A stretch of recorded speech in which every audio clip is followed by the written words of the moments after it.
You wake up, and before your feet even touch the floor, you are already calculating how many hours are left until you can come back to bed. It is a strange, heavy paradox. You might have slept for 8 hours. You might have slept for 10, but the sleep doesn't seem to touch the exhaustion.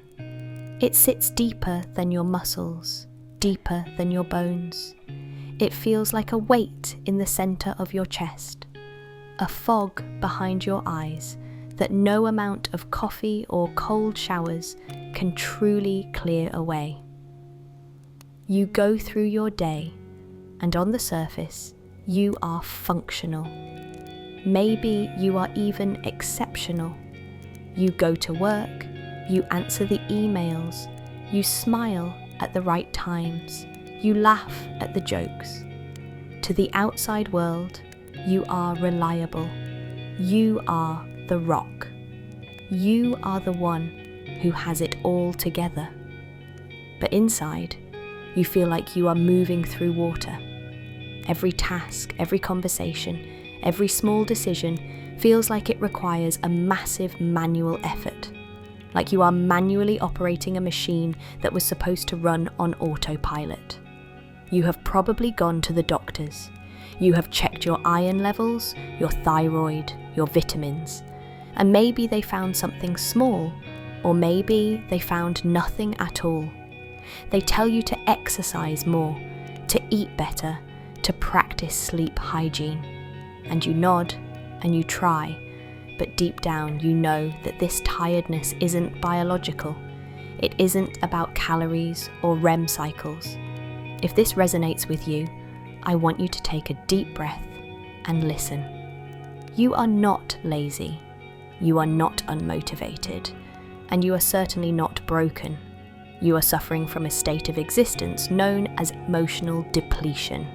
You are tired because you have been carrying a weight that is invisible to everyone else. A weight you have likely been carrying since you were a child. You are tired because your soul is exhausted, even when your body is resting. To understand this deep, pervasive fatigue, we have to stop looking at your schedule and start looking at your nervous system. For many of you, your baseline state of existence is not calm, it is vigilance. You are living in a state of high-functioning anxiety that has become so normal to you that you don't even register it as anxiety anymore. You just call it life. Imagine a computer that has 50 tabs open in the background.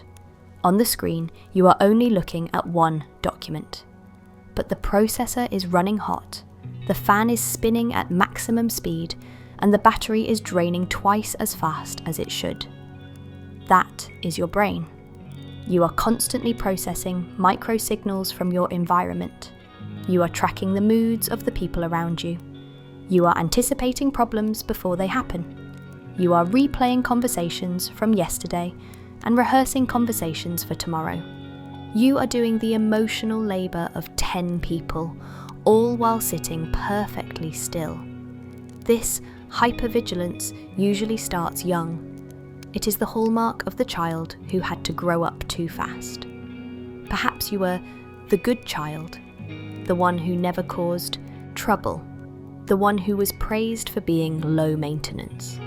Or perhaps you grew up in a chaotic home where the emotional climate was unpredictable. You learned that to be safe, you had to be a scanner. You had to read the subtle shift in a parent's tone, the heavy step in the hallway, the slam of a door. You learned to shrink yourself, to suppress your own needs, to make room for the big emotions of the adults around you. This is a survival mechanism. It is brilliant, really. It kept you safe. It got you praise, but the cost was your energy. You learned that to be loved, or at least to be safe, you had to be on. You had to be performing. And now, 20 or 30 years later, you don't know how to turn the switch off. You are still scanning. You are still predicting. You are still managing everyone else's emotions, even when no one is asking you to. This leads us to the concept of the Fawn response. We know about fight or flight, but for people who are chronically tired, The most common trauma response is fawn. Fawning is the act of merging with the needs of others to avoid conflict. It is pathological people-pleasing. It is the inability to say no because the guilt of disappointing someone feels physically painful to you.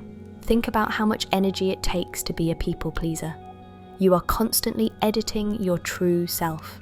You are suppressing your irritation, your sadness, your preferences. You agree to plans you don't want to attend. You take on projects you don't have time for. You listen to friends vent for hours, absorbing their negativity like a sponge, leaving you withered and dry. Every time you say yes when you want to say no, you are betraying yourself. And that betrayal is exhausting. It creates an internal friction, a war between your body, which wants to rest, and your mind, which demands you perform. This is why you crash. This is why, when you finally get a weekend off, you don't do the hobbies you claim to love. You don't paint or write or hike. You rot. You lay in bed, scrolling mindlessly, unable to summon the will to even watch a movie. And then, the shame sets in. You look at your wasted weekend and you tell yourself, I am so lazy. Why can't I just be productive? But you are not rotting because you are lazy. You are rotting because you are in functional freeze. Your nervous system has been redlining for so long that it has pulled the emergency brake. It is a biological demand for stillness.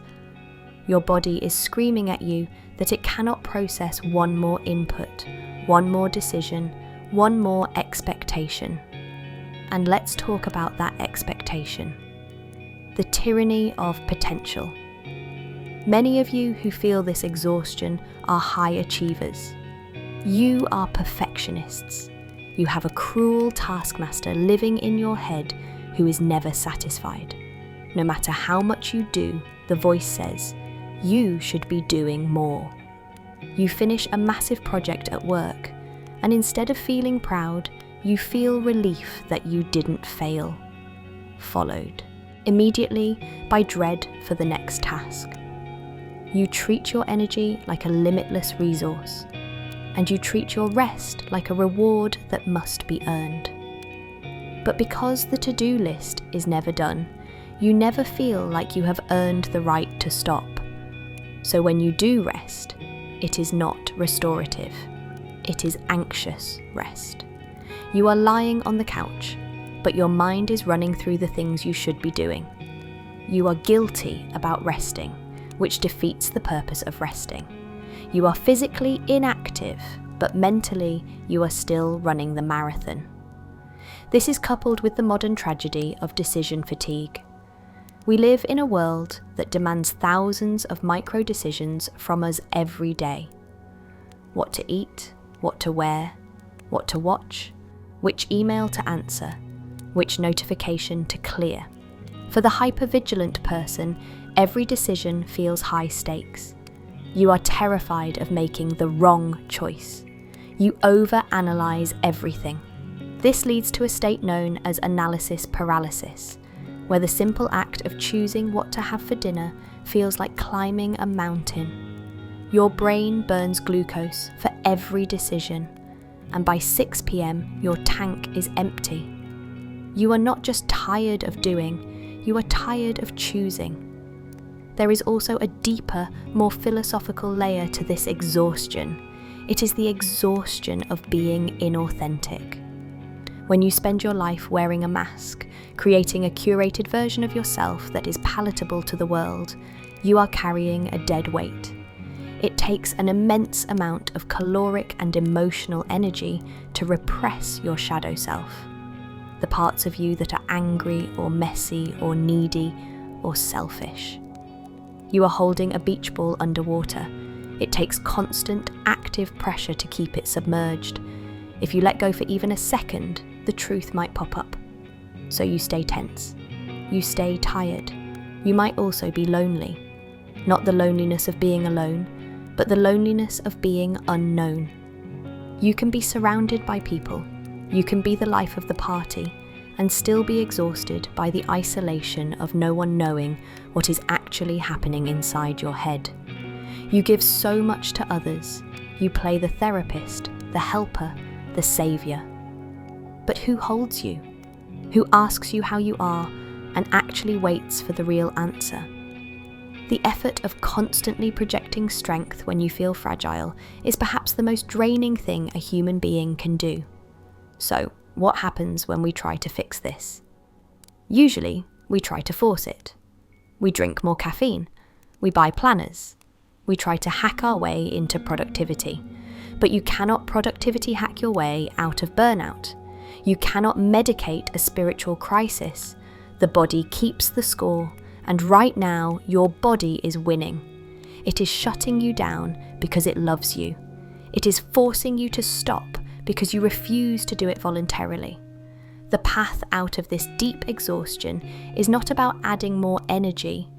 It is about plugging the leaks. It is about realizing where your energy is going. It is going to the fear of rejection. It is going to the maintenance of the mask. It is going to the suppression of your own needs. Healing begins with a terrifying step: disappointing people. It begins with the realization that no is a complete sentence. The first time you set a boundary, the first time you decline an invitation without a detailed excuse, the first time you leave the dishes in the sink because you simply need to sit down, you will feel panic. Your trauma brain will tell you that you are unsafe, that people will hate you, that your world will crumble. But you must sit with that panic. You must teach your nervous system that the world does not end when you rest. You have to retrain your brain to understand that your worth is not tied to your utility. You are not a tool to be used until you break. You are a human being. You are allowed to exist without producing. You are allowed to take up space without paying rent in the form of favours and perfection. This also means grieving. A lot of the tiredness you feel is actually unprocessed grief. Grief for the childhood you didn't get. Grief for the years you spent trying to be someone you aren't. Grief for the relationships that drained you. We often store sadness as heaviness. We swallow our tears and they become stones in our pockets. Letting yourself cry, letting yourself be angry, letting yourself admit that you are unhappy with certain parts of your life. This releases the energy that was being used to hold the dam shut. And we must address the sensory overload. You need periods of low stimulation. We treat silence like an enemy. We fill every quiet moment with podcasts, music, TikToks, news. We are terrified of our own thoughts. But your brain needs silence to wash itself. You need to stare at a wall. You need to walk without headphones. You need to let your mind wander without a destination. This is how the brain processes information. If you never unplug the input, you never get the output of clarity. You just get the static of overwhelm. You also need to find glimmers. If triggers are the things that send you into fight or flight, glimmers are the tiny micro moments that tell your nervous system it is safe. The smell of rain, the feeling of clean sheets, the way the light hits the floor in the afternoon, a dog sleeping. These moments are not just poetic, they are biological cues of safety. You need to start collecting them. You need to actively look for reasons to exhale. It is a slow process. You will not wake up tomorrow bursting with energy. In fact, when you first start to truly rest, you might feel even more tired. This is normal. It is called the let down effect. It is like when you finally finish a stressful exam and immediately get sick. When your body realizes the war is over, it finally allows itself to collapse. Let it collapse. Let yourself sleep for 14 hours. Let yourself do nothing. Do not judge the recovery. You have to rebuild your relationship with yourself. Right now, you are an abusive boss to yourself. You need to become a gentle parent. You need to treat yourself with the same compassion you so freely give to everyone else. If your friend came to you and said, "I am so exhausted, I feel like I'm drowning," would you tell them to drink more coffee and work harder? No. You would tell them to rest. You would bring them soup. You would tell them they have done enough. Why is that grace available to everyone but you? Ultimately, this tiredness is a call to return to yourself. It is a sign that the life you are living is not sustainable because it is not yours. You have been living a life designed for the comfort of others, a life dictated by fear and obligation.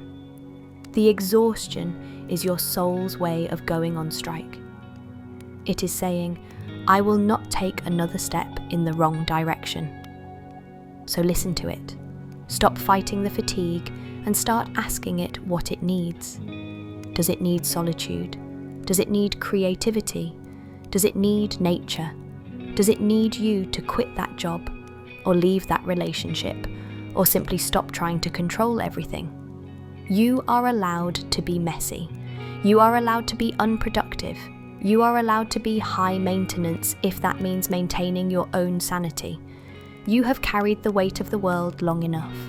It is time to put it down. It is time to let the world spin without you for a while. You will be surprised to find that when you come back, it is still there. But you will be different. You will be lighter. And for the first time in a long time, you will be awake.